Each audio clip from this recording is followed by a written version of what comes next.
What is going on, everybody? Hello and welcome to On the Pipe Podcast. I'm your host, as always, Tyler Shepherdson, and today is a very special episode that we're bringing to you. So, after the Florida GNCC, we actually did a show where we introduced you to retired Marine Colonel Jody Lynch and his Racing for Legends program. He's kicked things off down in the sands of Florida when he rode and represented Aaron Torian, a Master Sergeant that was fallen that Jody worked closely with. We kind of came on there, told his story, and told the initiative about what Racing for Legends is. This is going to be the second part of that series. We're going to be talking about Talladega and Camp Coker raiders that he rode for. It's Tom Saunders and John Gifford. So Jody is going to go in depth about those stories and those guys that he was representing over these past couple weekends. But I wanted to bring this out and kind of let it be a standalone thing. I don't want to cut any of the story. I don't want to have him cram it into a short amount of time, and then I also don't want to have it make the normal shows 4 hours long and you get tired and turn it off before we even get to that point because you're tired of hearing me talk about dirt bikes. So we're going to put these as standalone issues as we go throughout the season and continue this Racing for Legends program. That way, it's right here. It's to the point. You can hear it and hear these stories, and trust me, they are stories worth listening to and worth hearing. Appreciate Jody giving us the platform to come and do it and be able to get these stories out of these men that sacrificed it all for our freedoms. From the U.S. military. So it is a really cool thing that we're doing here. Really cool to be involved in it and really cool to hear these stories. But without further delay, we're going to get right into it with Jody Lynch as we talk about the next two riders up, or the next two soldiers up on this Racing for Legends initiative. We're going to catch up after rounds 3 and 4 of the GNCC series, Camp Coker and the Talladega GNCC, and welcome in Jody Lynch to hear about the Racing for Legends initiative. What's going on, Jody? Hey, Tyler. Thank you, man. Appreciate you taking me on. And again, just knowing what this podcast is and enjoying it so much, kind of go off the norm a little bit and talk to a below average rider about just kind of something that's real near and dear to a lot of our hearts, not just mine, but a lot of our hearts is just really cool. And I really appreciate you taking the time to put this into the process and just give us an opportunity to talk a little bit about some true American heroes. No, absolutely, man. And I appreciate this whole thing coming together. Obviously, you're a retired Marine Colonel and now out there racing and caught the dirt bike bug just like all of us. Yeah. And it's cool to showcase what you're doing and really tell these stories.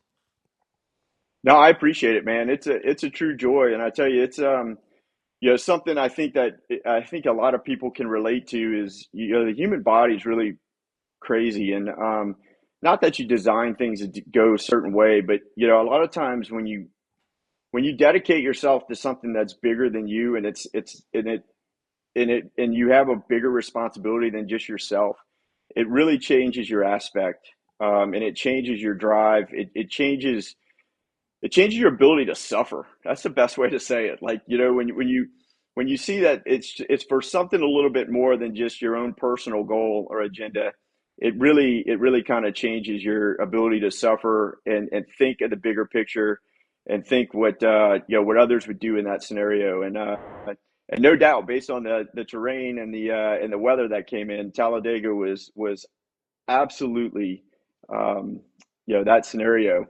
Because had I been I'll be honest, man, had I just been out there just racing for Jody Lynch, I wouldn't have towed the start line, not with that weather. Yeah. Listen, you can make excuses that it's to preserve the bike and all of that, which turned out to be the case because I literally about blew mine up. But it's also just because that terrain, it's just so it just destroys you, right? Like you have to switch into a gear and just have fun. You got to go into kid mode. You got to just take it. I mean, I can't tell you how many times I was picking my bike up off the ground and you just got to kick into that kid mode, or you got to kick into something that's just not about you. Cause it's real easy to go internal, make a lot of excuses and not show up. And be frank, I don't think I would have towed the line, man. I had some friends out there too that they called it. They never towed the line. And I said, well, you know what? I have to because I have an obligation, Yeah. and so that and again, it does it gives you a little bit of extra sometimes when you need it. It's Plus, pretty well, I cool. mean, we already had the big buck fiasco. No, I'm just kidding. I did. I'm out of wave offs, man. But no, I was gonna say too. We had some friends. Not gonna mention any names that might have just pulled out Sunday morning before the race even started. But no, man, you got it done. Obviously, weather rolled into Talladega. It looked like a beautiful track, beautiful day on Yeah, Saturday. Skies let out Saturday night and into Sunday. But you still went up there. You still went on the line. So let's dive right into it. With Master Sergeant Tom Saunders, who yeah, you represented at Talladega, and yeah, yeah. tell me and. By the way, sweet hole shot at Talladega in the mud I too. I did. I got my first hole shot ever in my life, but then it was like it was like being a bystander in a Mardi Gras parade, watching all the floats go by, man. Because I think I got bogged down within the first mile and watched everybody go back by on my right as I started battling the bike and the conditions. But like I said, you got to have a good spirit, you got to have a good heart, you got to take what's being thrown at you and deal with it. And it's crazy how much dirt biking is a small example of life, man. You just don't know, and you just got to be willing to trudge on. But anyway, it was cool. It was really neat. I've never had a whole shot like that before, and we're gonna try to make that happen again. I thought I was gonna get it at Coker, and I made a stupid double clutch mistake. But anyway, it is what it is. Let's get to what matters, man. I'm sorry I keep dragging this out. So you asked about Tom Saunders, and Tom Saunders is really amazing man. It was a very close friend of mine, and Tom and I, Tom's background, just Tom is the son of a, let's see, how's the best way to say this? His father spent a career in another three-letter agency that's not DoD. And so Tom ended up being very well traveled, very well read, much like his father, and well educated and just well versed. But he was also just this physical specimen, man. Just this again, just this guy that was just so committed to be the best version of himself, and came into the Marine Corps as a young infantryman in the Marine Corps. Served on multiple MUs deployments and kind of grew, and then I it was about 2010 time frame.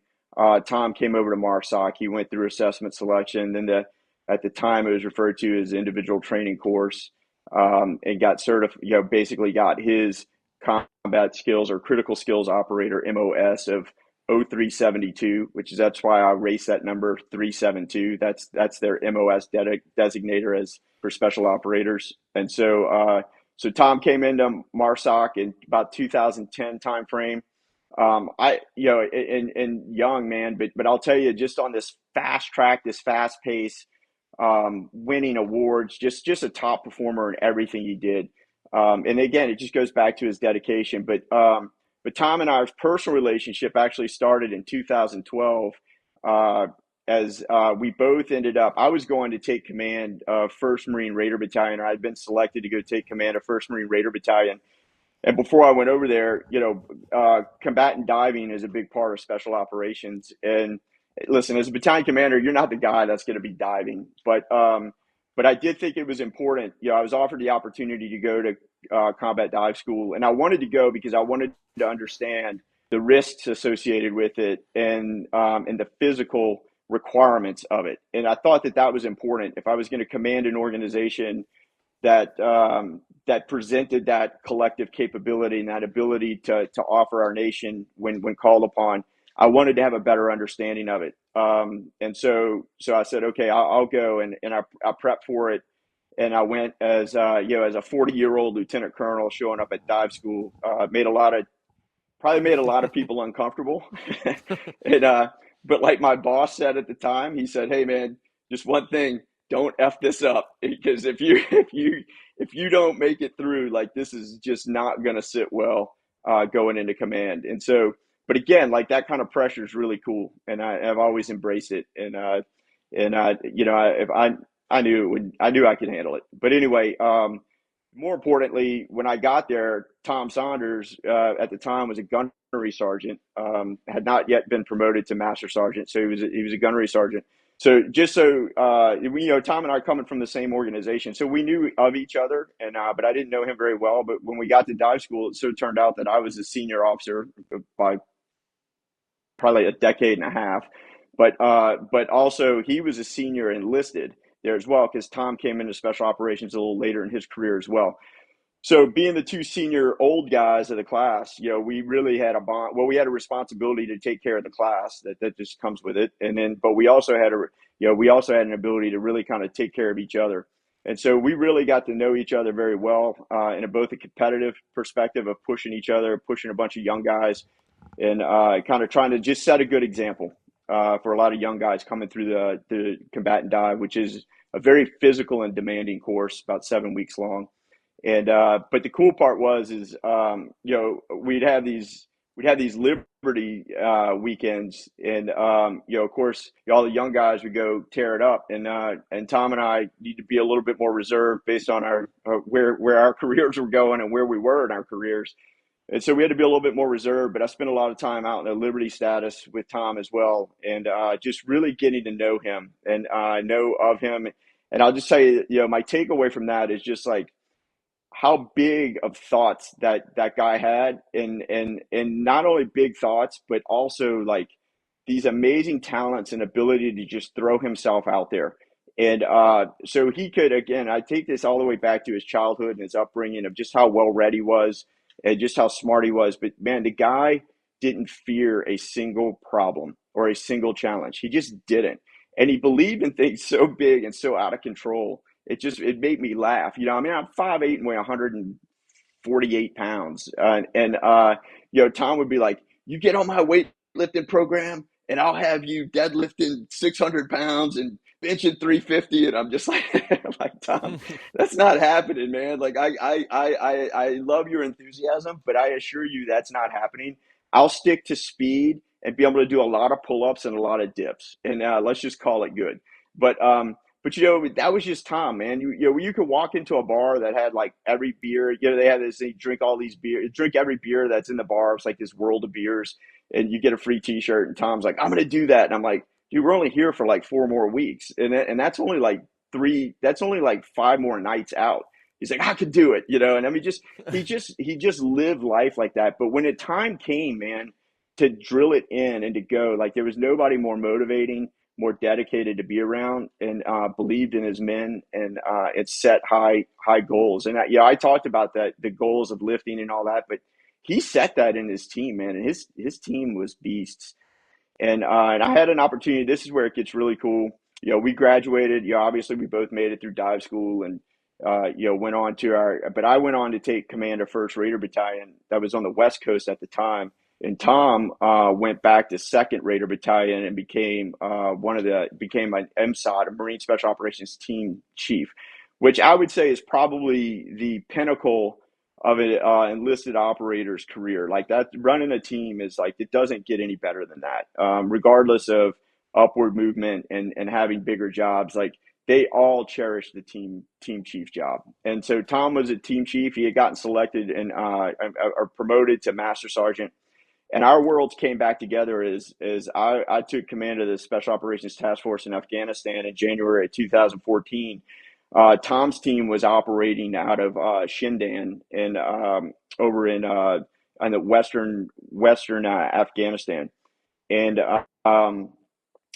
so I'd go out and see Tom, and it was really cool to already have this personal relationship with him because it built a lot of trust, and I knew I could trust him. I knew how he thought, and I knew I could just like, man, everything he suggested, I was just like, go for it. Thumbs up. Go. My staff would get frustrated with me. They're like, we got to dig into this deeper. No, he knows what he's doing. Go, go, go, go. And they did, man. For that entire deployment, his team did some amazing things. And there's one story that comes to mind.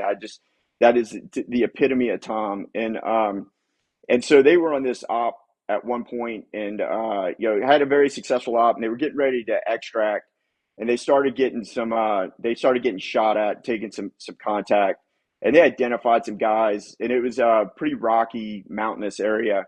And, we're loaded down to the hilt with gear, man. And even if you drop your pack, you got all your body armor on, you got your helmet on, you got all these requirements, right? Your comm gear, everything else.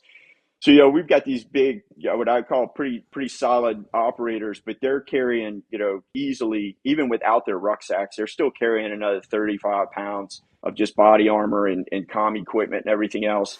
And you throw the rucks on, you're pushing, 90, 100 pounds easy.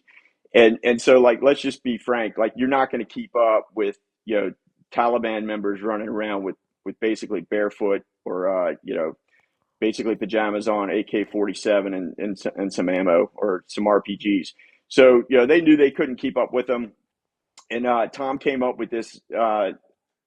He didn't come up with the scheme. We've seen it used before, but he just called it. He called it on the spot. He said, "Hey, we're going to do a false extract." And so it was cool because we're command and controlling it, right? And it's like, absolutely. So we get the coordination right with the aircraft.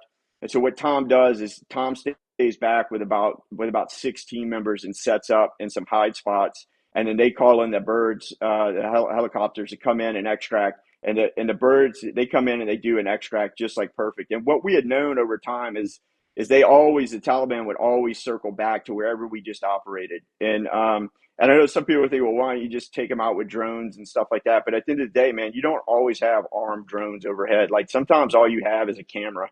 You don't have the ability to employ Hellfires or other munitions. So this is one of those scenarios. We didn't have anything additional overhead except for the aircraft. And so bottom line is sure enough, man, they do this extract, they take off, helicopters leave, they go loiter, and it takes a while, to about 15, 20 minutes. Sure enough, here they come. Taliban team works its way out of the mountains back down to where the team was operating. Perfect zone Tom had set up, and freaking took care of business, and then finish off the extract. And that's just the type of thinker he was at all times. Like, you were not gonna you might outsmart him for 2 minutes, but you're not outsmarting him for a long period of time. And he's not gonna stop. He's just gonna be so damn persistent, until all the way to the end, and so that he operated like that throughout. I'll tell you what, just the success they had. And operating in an area called Zerko Valley, which was just an absolute challenge, is the best way to put it. And just of getting people on our side, influence, dealing with Afghan commandos that are kind of one foot in, 1 foot out, just, and motivating them, getting them operating, just an absolute stud. So that's it was my history with Tom. And one thing I didn't allude to, but it was really pretty cool, is when we were back in dive school, we were actually at dive school over Thanksgiving, and so his wife Danielle, they were coming down. I said, hey, my family's from right outside of New Orleans. I said, well, hey, I'm just scooting home, and my wife Shelly's gonna meet me with the girls, my daughters, over at my in-laws' house. I'm just gonna go there for Thanksgiving, and you and Danielle are welcome to come down. So he actually went down to New Orleans with his wife, and then they came over on Thanksgiving Day. They actually drove from New Orleans over to my in-laws' house and hung out with us. And that's what Tom told us. Tom and Danielle told Shelly and I that, dude, they were expecting, man. Like, that's their son Vaughn. That was so cool, and I'll just never forget that, having that Wow. information shared with me personally, and just incredible. And Tom being Tom, I'm dying laughing, man, just because, like I said, this guy's just so full of life. And he's like, next thing you know, man, he's not in the house 10 minutes, and then he's in the front room with my father-in-law, who's actually a really good guitarist, and Tom's on the guitar with him. They're like doing these, they're like doing these duets, man. And I was just like, God, as long as he doesn't start singing, everything will be fine. What happens next? Tom starts singing, and it's awful. But to him, it's the greatest sound ever, right? And that's just Tom, man. Like, that's the way he is, and he didn't give a shit what anybody thought. If he was having fun, it was good. And so that, those are just the bonds and the connections that are made. And then, as that went on and that deployment ended, our careers continued on. I stayed in very good touch with him, and he was actually getting ready for a deployment. They were going to, that at that point, it was in 2015, and we were pivoting back to Iraq to deal with ISIS, Iraq and Syria. So Tom was getting his team spun up for that. And actually, I was down in a base in Florida, uh, basically a Holbert Field, which is it's in the, kind of in the, the Pensacola, Destin area, and doing some really high end work with air to ground insertions and things of that nature. And very, very unfortunate, man. Training accident, helicopter got Oh, caught in some wow. bad weather, and unfortunately, went into the Gulf of America now, Gulf of Mexico at the time, and we lost everybody on that bird, man. The pilots, the crew chief, and 7 of our Marine Raiders, some of the best and brightest, lost independently, or lost immediately, I should say. And yeah, I'll never forget, that was on March 10th, and I got a phone call. I was still in command of First Raider Battalion at the time, out on the West Coast, and so my phone rang. On the West Coast, of course, I'm 3 hours behind. So at like about 3:30 in the morning, my phone rings. Which, man, I'm just going to tell you right now, when you're in command and the phone rings at 3:30 in the morning, nobody's calling to tell you to have a great day. And so I jumped out of bed, picked up the phone, and walked into the bathroom. And yeah, my boss was on the phone, and he was Andy Milburn was the regimental commander at the time. And he said, "Hey, Jody, I just wanted to call you because the news is going to break quick. We don't know the outcome of this yet, but I also know that you were very close with Tom, and Captain Shaw was the team commander, was also on that bird, and those were guys that I was in Afghanistan with. That's Team 82, members of Team 8231, and I served with them closely. I knew a lot of the guys on that team. He knew I was close with them just from our operational background, and he knew that Tom and I had a personal relationship because of dive school, and it's just growing in command together. And so he called me and told me, man, listen, it's nothing's official yet, but we don't think it's good. So I had that note, and of course, went into work, and immediately got my entire battalion together, and said, listen, I don't want you to hear this news through the news. We don't know the outcome yet. I will keep the facts, and I will inform you as much as I can inform you. As much information is pushed to me, I'll inform you. And we had that conversation as a battalion, and we stood by, hoping, praying that just maybe there was a chance that all or some or one could have survived. And unfortunately, that it just wasn't the case. And Wow. it's just a reminder, man, that like the training that goes on is a lot of times you'll hear guys say the deployments are easier than the training, and a lot of that's for a lot of reasons, but the risk is always there. Men are gonna, in this environment, are gonna push themselves to the limit. They're gonna push constantly, to be the best versions of themselves, and sometimes those things, they don't work out for us, and it's just an unfortunate risk. It's nothing. I mean, I think these guys constantly are mitigating risk. This isn't a cowboyish thing. This isn't something that happens, but it is just that dangerous all the time. And so therefore, man, that's how we lost Tom and his entire team. So, or I should say, half his team.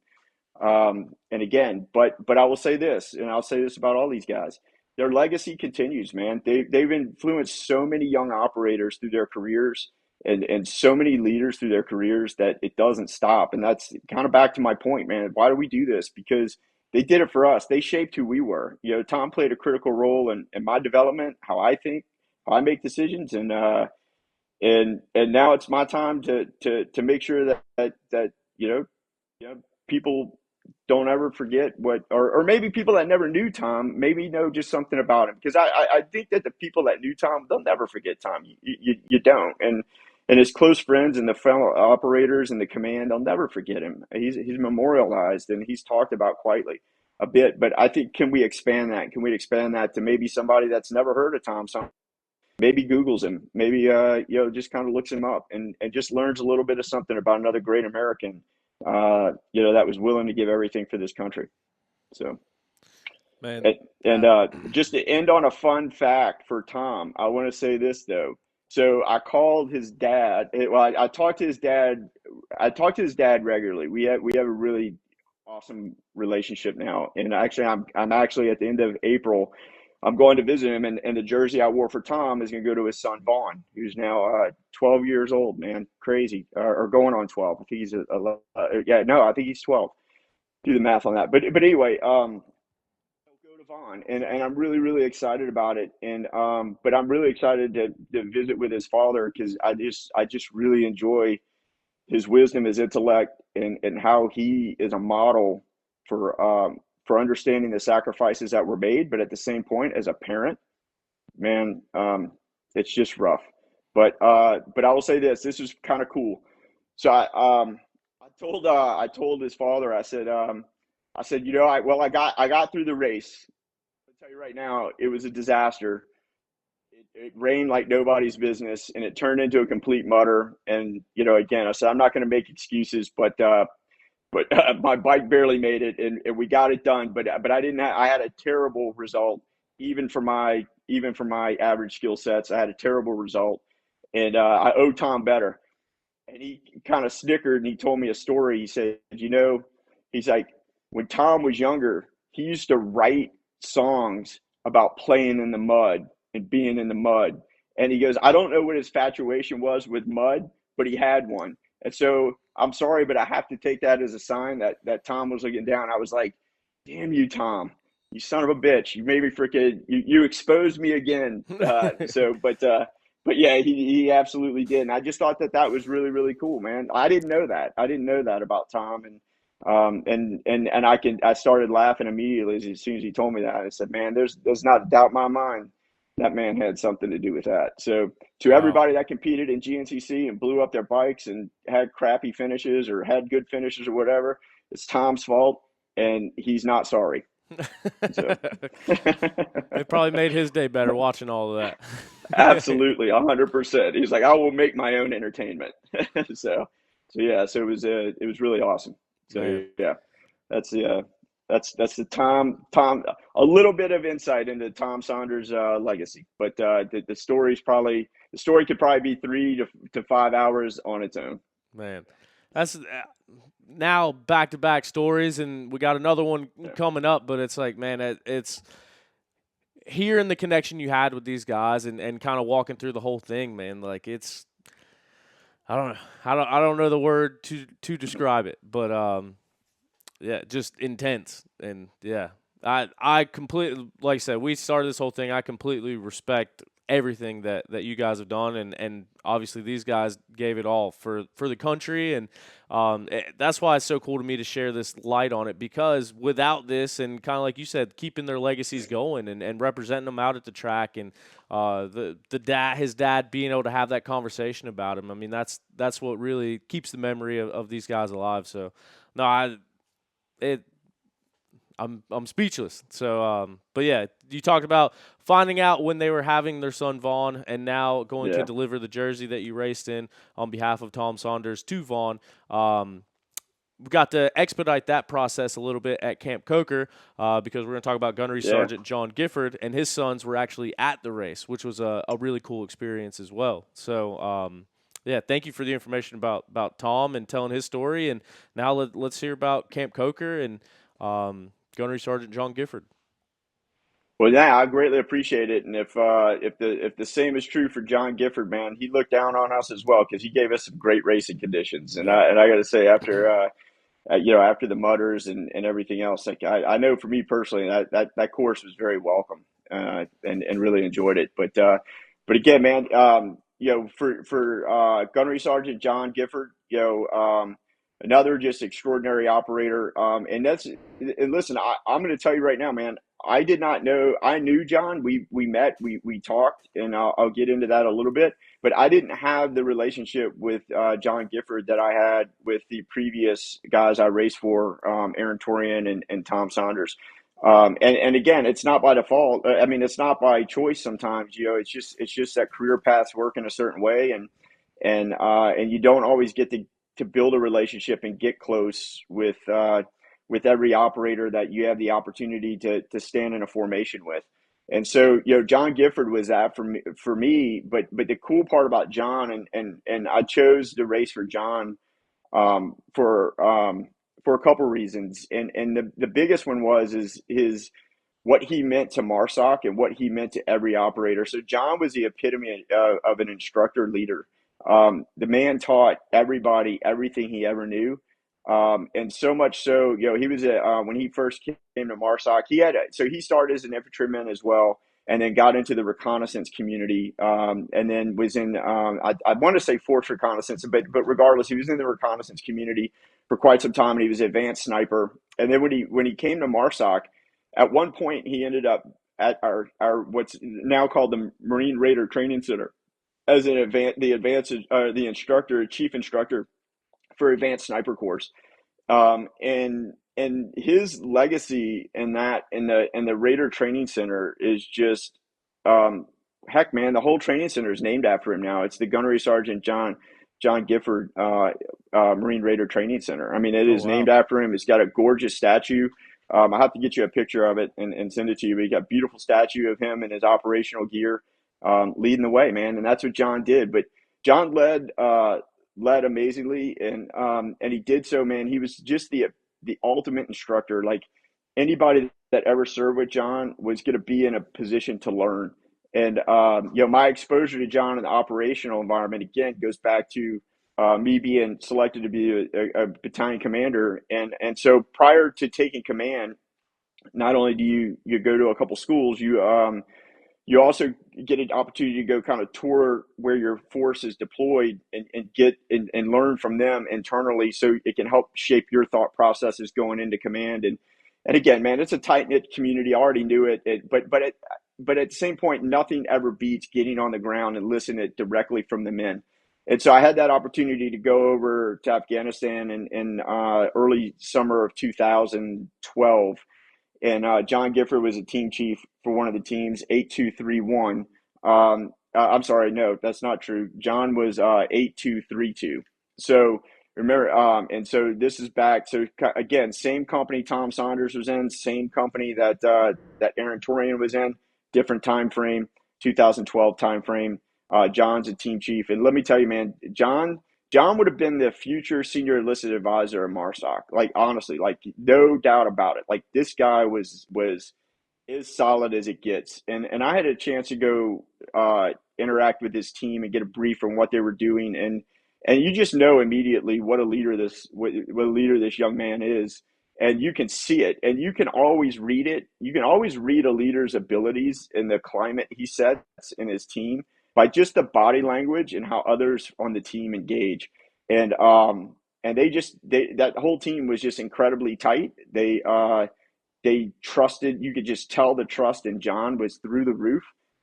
He was an experienced combatant leader. At the same point, like I said, back to that instructional wisdom, every single person on that team knew every single detail of what their job was and what the person to the left and right's job was. And that's just the way John ran his team. And it was just absolutely extraordinary. And unfortunately, I left Afghanistan. That was a quick tour. That's just over there. I get a couple days to kind of get in with the team, see how they're doing, what's going on, and just be up to date as I get ready to go into command. And so, like I said, I had that opportunity, and unfortunately, a few weeks later, they were on a large operation in kind of the northern province, kind of northwest province of Afghanistan, up in the mountainous regions. I think it's Baghdad province.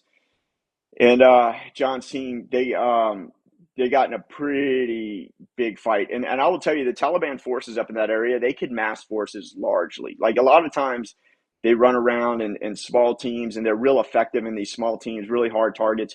But they could mass forces up in the northwest, up in the mountainous regions. And they had mass forces and caught the MSOT with the Afghan commandos in a pretty good engagement. And some of the commandos had gotten wounded in the open, and John actually jumped on an ATV, screamed across open terrain, got in, got the Afghan commandos, man, like not Marine MARSOC Raiders, Afghan commandos, got them stabilized, got them in a survivable situation behind cover, then went back to his position. At that time, he realized that he realized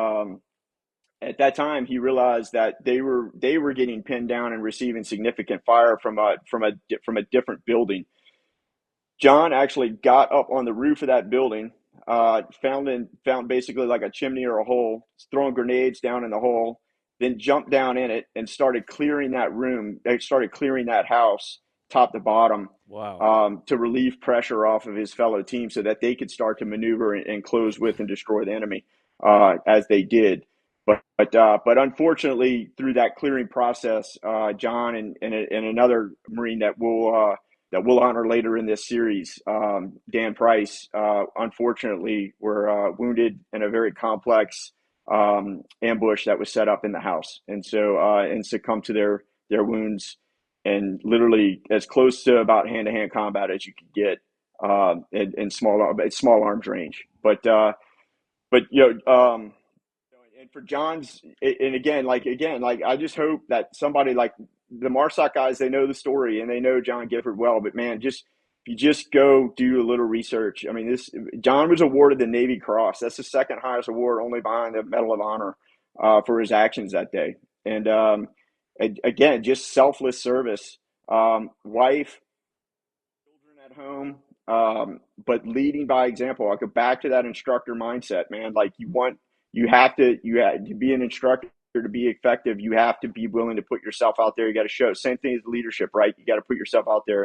And John was just the epitome, man. He led from the front, and that's why he's memorialized the way he is within the schoolhouse.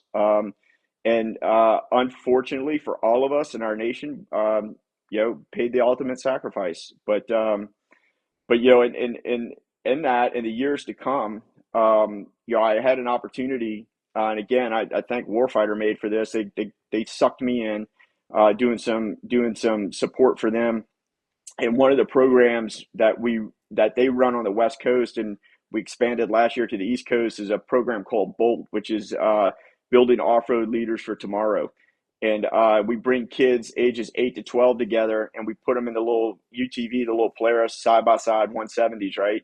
And we teach them how to drive, but we teach them all kinds of things. We teach them safety. We teach them doing things the right way and being respectful of the environment, taking care, all those things. But the cool part is, of course, they get to drive.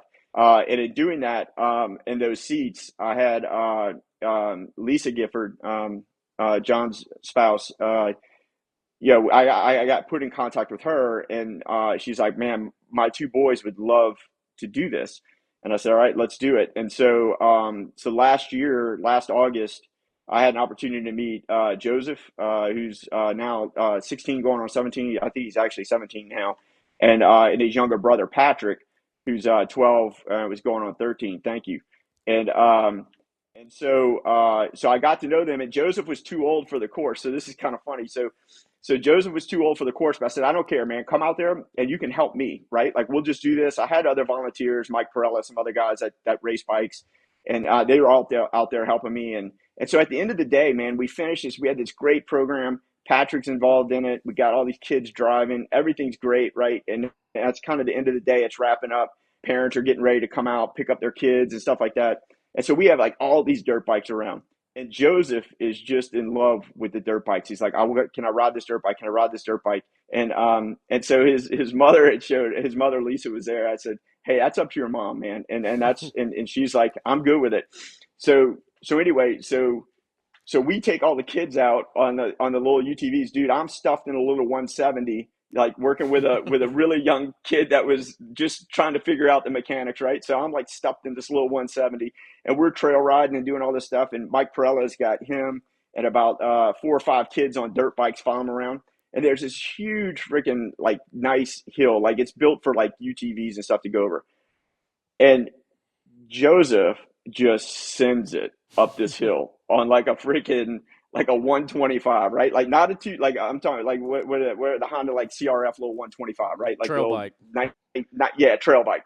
He just sends it like we all go, "Oh my God!" Bike flies up in the air. Joseph's like doing the Michael Jordan spread jump man in the air. I literally like I think Mike said, he goes, "We might have just we might have just killed Joseph. And I was like, oh dear God. So we go running over there. And of course he's perfect. His ankle and his ankle's pretty jacked up, but he's good. Like he's in good spirits. And we're like, all right, so we get him back, and I'm like, oh my God, man, his mom is gonna freaking destroy us on this. And I'm like, I'm kind of pissed, because I feel a responsibility to run this program right. And so, man, we can't have kids sending bikes in the air. But anyway, long story short, Lisa takes him to the hospital, gets x-rays. Turns out it's just a really bad bruise, sprained ankle, nothing significant, no broken bones, anything like that. And I'm like, oh, thank God. And and a month later, man, Lisa drops me a note and says, all right, I'm on board. The boys want bikes. Help me do this. And so I said, all right, I'm in. So yeah, so we got the boys riding, man. And I'll tell you, like, if that story didn't tell you anything too, like, the word timid does not exist in these boys. That's not in their definition, man. They got their fathers and their mothers' DNA, man, like through and through. Like, they are not timid. They will squeeze that gas. And so I've had an opportunity now to get them out a couple times and ride with them, and it's really been fun and it's really been enjoyable. And I brought it up about coming out that when I raced for, I was actually bottom line is I was going to race for John a little. Actually, to kick the season off, I was going to race for John in Florida, and I moved it around because the boys were interested in coming to the race, and of course, Coker's a lot easier from a location. So the Raider Foundation helped us out. They helped us get set up with a RV for the weekend, and Joseph and Patrick came out. And man, we just had an absolute cool time, wonderful time. You get to meet other vets that we all hang out with, Wes and his son, and OB and his son, and Josh is there with his family, and they just got a chance to really experience like how we all kind of hang out. We did, Coker's perfect, right? Because these kids love to fish from North Yeah. Carolina, so we fished all Saturday afternoon. They jumped in that freezing ass pond and I just watched. I wasn't touching that. But anyway, just having them at the race was really, really cool. And it definitely, man, it does. Like I said, when there's something bigger, you find an extra 1%, you find an extra 2%, and Coker went way better for me. Although I did screw that start up, it went way better for me. I had a great battle. It was fun. Close the gap on kind of my age group, my categories leaders time significantly to the past races, and gave me a lot of confidence. But man, you're thinking about that. Like, I'm thinking about that at times, man. I'm like, come on, man. Like, his boys are watching. Like, this is John Gifford's looking down, man. Like, you think he's going to settle for, lollygagging around this track? So again, in my own definition of speed, push it as hard as I could. And it was really, really cool finishing and having Joseph and Patrick at the finish line. And just cool, man. Just cool to be part of it. I got another jersey being made right now. That's gonna be for Patrick, and that one right there is going to Joseph. I got the other one being made for Patrick, and man, don't be surprised if next year you see some Gifford jerseys out there at the GNCCs. It's gonna be good. There we go. They're about Getting they're everybody about else ready. hooked on the sport along the way too. Yeah, absolutely, man. I think this is the one sport. Like I said, well, actually, dude, there's a whole bunch of like Marine Raiders now that are starting to getting into it. So it's really cool. We'll see how it comes along. But there's a lot of guys that are still on active duty that started to pick it up and starting to realize, like, just kind of what a challenge it is and how awesome it is. But again, just kind of back to the Giffords, and for John, again, like I said, I wish I'd had the opportunity to just know him better. But his legacy is so big. I feel very confident that I understand who he was and how he thought. And I tell you, man, I think his boys are gonna do him proud. And I'll tell you, like, dude, I was coaching Patrick, like, just helping him out on just some simple techniques using a turn track, and that kid would drop the bike, refuses help, doesn't want anybody to help him pick a bike up. He picks it up, he gets it going again. Like, I mean, just that mindset, right? That you're always looking for, like, no handouts, man, no assistance unless unnecessary assistance, and just committed to this and committed to just, you see these principles, man. And that's the part. Like, I know it's dirt biking, and this isn't always going to be about dirt biking, but it's about life, and it's about just constantly getting after it and challenging yourself and pushing yourself. So I think I think their father would be extremely proud of them. I'm very excited to be part of their lives and see what we could foster in a couple more young racers and just going out there and having a good time in a great off road environment. Man, yeah. See, this is why I'm glad that we're doing this, man. The stories, like you said, this goes beyond dirt bike racing. Dirt bike racing is the catalyst that kind of brings it all Yeah, together and gives us a platform to speak about it. But everything you're talking about, man, this is life, and this is your yeah. experience and their experience, and I'm honored to be a part of this as well. Just with you coming on here and honoring people like John Gifford, like Tom Saunders. It's amazing, man. It's really cool what you're doing, and I know you and I talk a lot, and I know that you're going all around and teaching training and teaching driving and still working directly with the troops and everything about it, man. I love it. It's awesome. No, I appreciate it, dude. It's good, and like I said, I just thank you so much for the opportunity to just tell these stories to a great community, man. And that's the thing that's cool about it. Like, I wouldn't want to go do this to just average average group. I don't know, you pick it, right? Like, I don't know how it resonates, but I just feel that in this dirt bike community, it's very patriotic. It's very just a very patriotic group of people that truly love this country. And I don't mean that in a bad way. Everybody loves this country, even if they don't agree with certain policies. Like, most people, most Americans love this country, Yeah. right? But there's something different about the GNCC and off-road community in general, and dirt bike community in general. It just seems to be an extra percent towards understanding, what they have in front of them. A lot of blue collar workers, self-made, creating their own businesses, going through those struggles, raising boys, girls, dedicating tons of time and effort to give their kids a chance to be a better version of themselves. Like, just all these cool things. And I just think it's the right community to just say, like, hey man, let me tell you about a couple other guys that they may not have been into dirt biking, but you would connect with them very well. And so Yeah. I appreciate the platform to do that. No, thank you once again, and even like something as simple as everyone stops. The national anthem is played 38 times a day, and every single time to see the teams come out of the tent, take their hats off, stop what they're doing, to see the people turn their dirt bikes off, stop what they're doing, like it is a group that does care. And I think that's Yeah. why it's cool that you can kind of integrate those two things together and using the racing as your platform to tell these stories. Yeah, no, I appreciate it. And I couldn't agree more. And that's very well said. It's a great example of exactly what I'm talking about. National anthem plays throughout the day, multiple days, and people just, doesn't matter how close in vicinity they are to that. They take those actions. That's incredible. That's what I'm talking about. That's Yeah. the 1% more. Yep. Yeah. Plus, now some of these back of the pack riders and fellow morning class racers will know. Careful who you're yelling at, who you're showing wheels to. Might be a Marine Raider, might be a special ops soldier. You don't know. Yeah. And there's some badass guys out there. So if I can't physically handle you, trust me, I got some guys in my corner that will help me out. Yeah, they're So coming.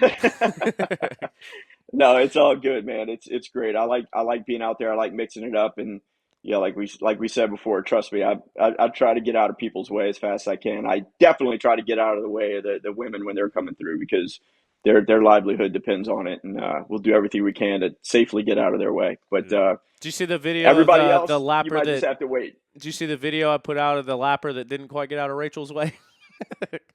Yep. Yep. Hey, man, that comes with the territory. Like, that's it. Like, you know what I'm saying? But like I said, like, it's my fear would always be like disrupting. Those women, man, they're so badass. They're examples for my daughters. They're example for every young girl out there that's making a breakthrough and doing something that's completely kind of off the norm. And I have so much respect for what they do. And I think, I would be absolutely appalled if I cost somebody even a couple seconds, knowing that how close they finish and how Yeah. good they are. So, and you can hear them coming, man. It's a different sound. It's a different sound altogether. It's a freight train coming, Yeah. and so it's really cool. Again, like, you can't promise success, but I can promise you I'm gonna do everything in my. Actually, what I'm gonna do is I'm gonna promise I'm doing everything in my power to get on that damn fourth lap. and not get caught. But when I am getting caught, I'm getting closer, man. I'm getting closer. I'm telling you, there's hope. But if I don't ever make it, I promise you, I am trying to get out of your way as fast as humanly possible, so you can do your thing. It's really cool. No, It's great sport. you got to hold them off so we can get that extra lap out there in the jerseys this season. I know, man. I do. You're exactly right. I got to get that extra lap in. So cool. All right, we'll get there. That's the goal. Is the plan Tennessee this weekend or? Absolutely, man. I'm going to be at Tennessee. I'm glad you mentioned that. I actually had to pull a little switcheroo just because of work. And I was supposed to be down in Louisiana, which is my home state, and the Raider I'm representing next is actually from my hometown. That's a whole story. We'll get a chance to tell that. It's really cool. Yeah, Mike Guillory. And so I was really looking forward to being down there and doing it in the Cajun land for Cajun. And trust me, he's a good old boy. He was a good old boy, Cajun boy. So and unfortunately, I do still work full time, and so I had to move some stuff around. The good news of that is though is I get to now, because of that work schedule changing up, I get to get over to Tennessee. So we're going to represent Sergeant Mike Guillory out at Tennessee this coming week, and I'm really looking forward to it. Sweet. Good deal. We're looking forward to it as well. I'll be down in Tennessee, and then, we'll come back on here, figure out the details, but then, see who the next couple people are. So I appreciate it, Tyler, man. The last thing, just anybody that happens to be listening or hears this, if there's anything I can do for you, veterans, want to get involved in any kind of way, or even if you're not a veteran, you're just like, hey, man, how do I get involved, or what can I do? Just hit me up. Hit me up at the races. Hit me up. I don't care. Tyler, you can share my number with me if somebody's serious about contacting me, and I'm glad to talk to anybody about the effort in general, and anything that they would be willing to do to get after it for the foundations, not for me. I don't need anything personal. This isn't I need sponsorships or anything like that. I don't need any of that crap. I need recognition and continue to take care of our vets through these two amazing foundations, Warfighter Made and Raider Foundation. Cool. And then we also have the link to Racing for Legends, your Mighty Cause page, so we'll have that down below. So if you want to get involved and kind of help out monetarily with the effort of getting you to the races, getting the jerseys, putting all this stuff together. Cool to hear about the RV and stuff that you had for the boys this weekend, and anything like that. It's all going to go to a great cause, and you helping this effort, and the Warfighter Made shirt you got on, and all that. So absolutely, man. Well, listen, I greatly appreciate it, Tyler. It means a lot to me, as I stated. You're a good man, and thank you very much for this opportunity and this platform to talk. Absolutely. Thank you for the time, and thank you for sharing these stories, man. You got it. Anytime, brother.